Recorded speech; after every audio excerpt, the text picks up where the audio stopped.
वही गरुड़ पुराण है। ये सिर्फ एक किताब नहीं बल्कि मृत्यु के बाद की दुनिया का एक नक्शा है। तो चलिए इस यात्रा को शुरू करते हैं बिल्कुल शुरुआत से। गरुड़ पुराण के अनुसार जब मृत्यु का समय निकट आता है तो व्यक्ति को एक अजीब सी घबराहट होने लगती है। उसकी आवाज बंद हो जाती है। जानते हैं क्यों? क्योंकि उस वक्त शरीर के अंदर के पांचों प्राण शरीर से बाहर निकलने के लिए संघर्ष कर रहे होते हैं। भगवान विष्णु बताते हैं कि पापी व्यक्ति के लिए मृत्यु का क्षण बेहद कष्टदायी होता है। उसे ऐसा महसूस होता है जैसे उसके शरीर को अंदर से तोड़ा जा रहा हो। शास्त्रों में लिखा है कि एक पापी व्यक्ति को मृत्यु के समय उतना ही दर्द होता है जितना 40,000 बिच्छुओं के एक साथ डंक मारने पर होता है। उसकी आंखें पलट जाती हैं और मुंह से झाग निकलने लगता है। अक्सर आपने देखा होगा कि मरते समय व्यक्ति की नजरें एक कोने में टिक जाती हैं या वो डरने लगता है। आखिर उसे क्या दिखाई देता है? उसे दिखाई देते हैं यमदूत। गरुड़ पुराण के अनुसार जैसे ही आत्मा शरीर छोड़ती है वहां दो भयानक यमदूत प्रकट होते हैं। उनका रंग कौवे जैसा काला, आंखें लाल अंगारों जैसी और उनके हाथों में लोहे के पाश होते हैं। वे हवा में नग्न अवस्था में खड़े होते हैं और दांत पीस रहे होते हैं। ये दूत सिर्फ आत्मा को दिखाई देते हैं। घर वाले सिर्फ शव को देख रहे होते हैं, लेकिन आत्मा उन यमदूतों को देख थर थर कांपने लगती है। अब यहाँ एक बड़ा सवाल आता है, जब शरीर जल गया या दफना दिया गया तो यमदूत किसे ले जाते हैं? गरुड़ पुराण कहता है कि मृत्यु के तुरंत बाद आत्मा अंगूठे के बराबर एक वायु रूपी शरीर धारण करती है। इसे लिंग शरीर कहते हैं। यमदूत इस आत्मा को पाश में बांध लेते हैं, ठीक वैसे जैसे पुलिस किसी अपराधी को गिरफ्तार करती है। उस समय आत्मा अपने परिवार को पुकारती है, अपने धन और घर को देखती है, लेकिन यमदूत उसे एक पल भी रुकने नहीं देते। ये तो बस शुरुआत है। यमदूत उस आत्मा को पकड़कर यमलोक की तरफ ले चलते हैं। लेकिन गरुड़ पुराण में भगवान विष्णु एक चौंकाने वाली बात बताते हैं।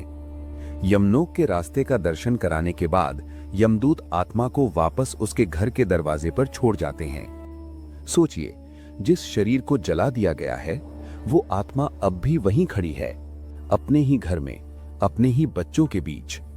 लेकिन अब वो एक आत्मा नहीं बल्कि एक प्रेत है। अगले 13 दिनों तक वो आपके साथ रहती है, आपकी बातें सुनती है, लेकिन उसे सबसे ज्यादा तड़प किस बात की होती है?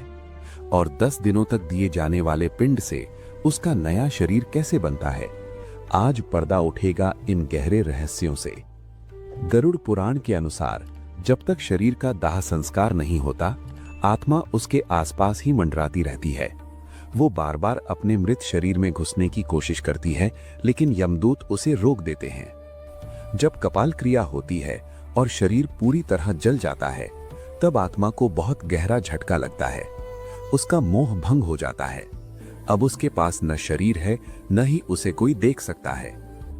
इस अवस्था में आत्मा को भयानक भूख और प्यास लगती है, लेकिन बिना शरीर के वो ना कुछ खा सकती है, ना पी सकती है।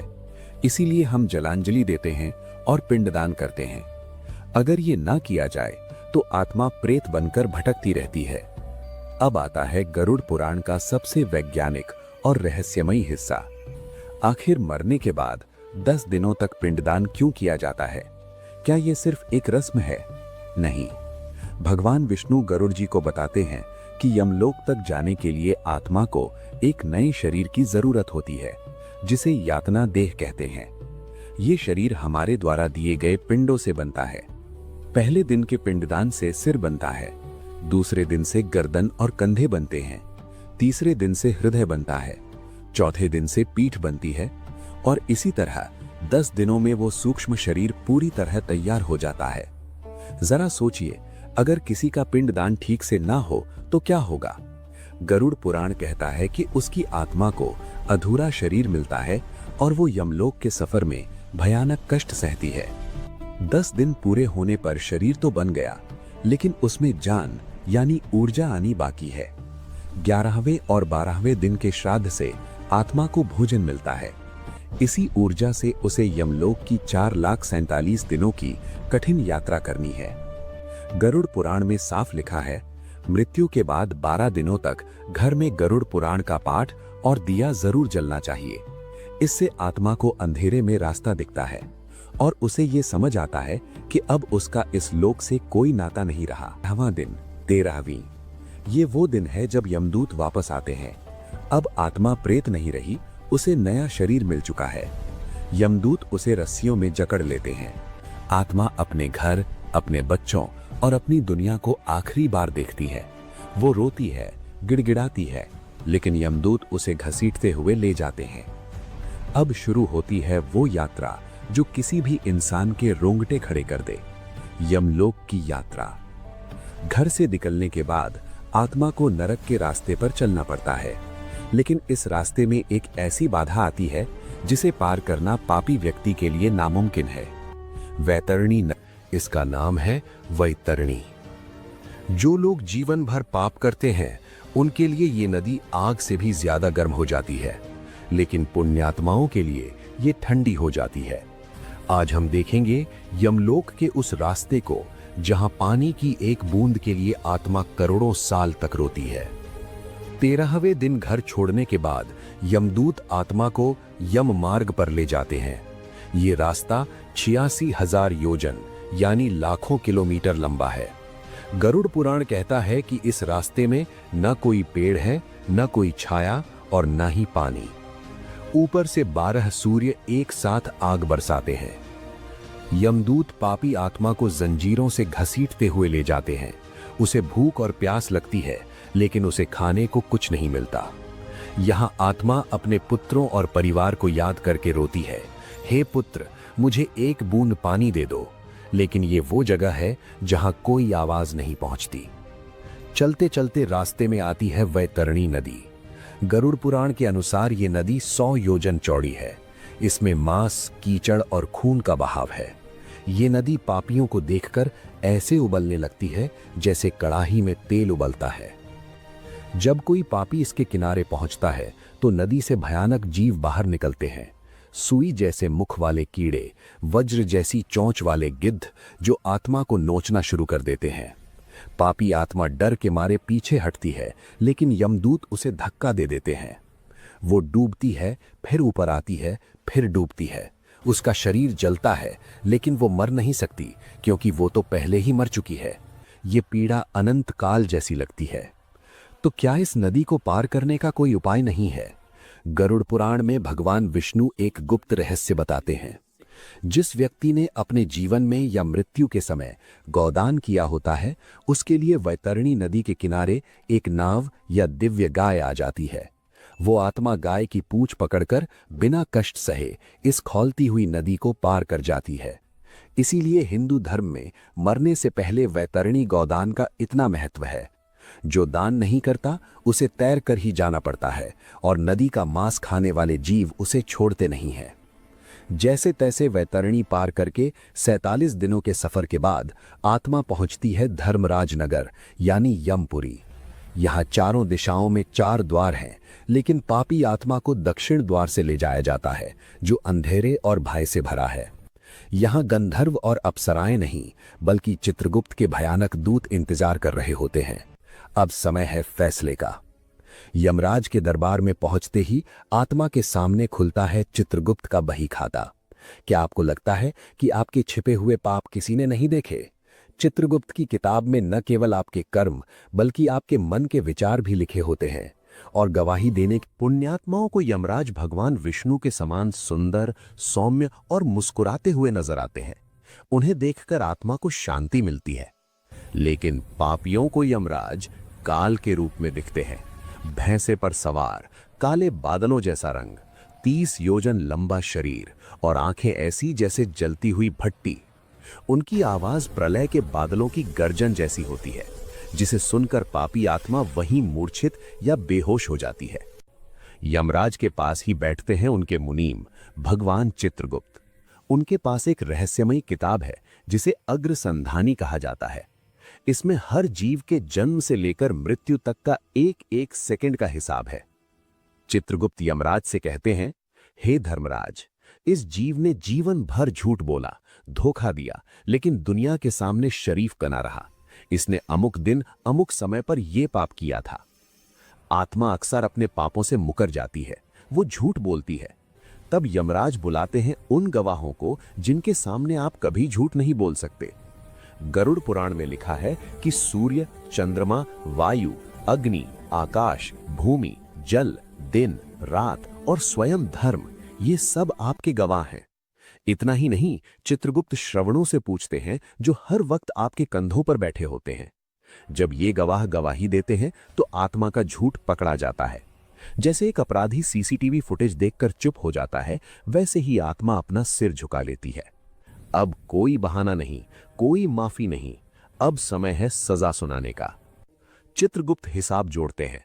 अगर पाप कम और पुण्य ज्यादा है तो आत्मा को स्वर्ग या पितृलोक भेजा जाता है। लेकिन अगर पापों का घड़ा भर चुका है तो यमराज उसे कुंभीपाक या रौरव जैसे भयानक नरकों में भेजने का आदेश देते हैं। यमराज कहते हैं, हे मूर्ख जीव, जब तू पाप कर रहा था तब तुझे बड़ा आनंद आ रहा था, अब उस आनंद की कीमत चुकाने का वक्त आ गया है। यमराज का आदेश मिलते ही यमदूत उस आत्मा को नर्क की ओर फेंक देते हैं। लेकिन नर्क कोई एक जगह नहीं है। गरुड़ पुराण में 28 तरह के भयानक नरकों का वर्णन है। क्या आप जानते हैं, झूठ बोलने वालों के लिए अलग नर्क है, धोखा देने वालों के लिए अलग, और पराई स्त्री या पुरुष पर बुरी नजर रखने वालों को लोहे की गर्म मूर्ति से चिपकाया जाता है। आज हम उन 28 प्रमुख नरकों का दरवाजा खोलने जा रहे हैं।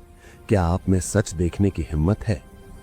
यमराज के दरबार से सजा सुनाए जाने के बाद यमदूत आत्मा को नर्क लोक में फेंक देते हैं।